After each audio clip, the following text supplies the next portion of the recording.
Piqûre. Hein. Donc dans le fermoir, vous avez la piqûre le long des dents, vous avez la piqûre cheveux qui est là. Oui. Me perturbe avec son truc. Tu comprends le son? Il y a le son aussi. Bah oui, il y a le son. Vous avez la Non, parle fort parce que sinon on ne comprend rien. J'aime pas ça. C'est écrit dans les feuilles en même temps.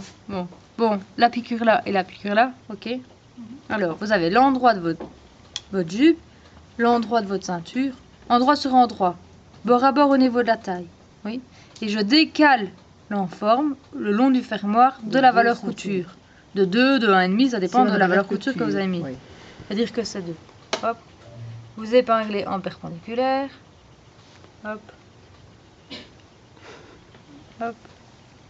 Et vous repiquez entre les deux lignes de piqûre. Vous avez la première ligne, vous avez la deuxième ligne. Moi, c'est une épingle. Hop, là. Mais peu importe où. Hein. Entre les deux. Enfin, entre les deux, mais je veux dire au milieu. Essaye d'être la plus proche possible au milieu et de faire la même chose à deux côtés, ce sera plus propre. Donc moi, je fais comme si je piquais. Hop. Une ligne droite, s'il te plaît, Stéphane. Ce commentaire va être effacé. Voilà. J'ai piqué. Alors, maintenant que j'ai piqué, la manipulation pour la taille, c'est de tenir l'enforme vers vous. Vous regardez l'enforme, vous la tenez, que l'enforme. Vous couchez les valeurs couture. Les deux. Pas juste celle de l'enforme en laissant celle-là qui flotte. Les deux valeurs couture sur l'enforme. Oui.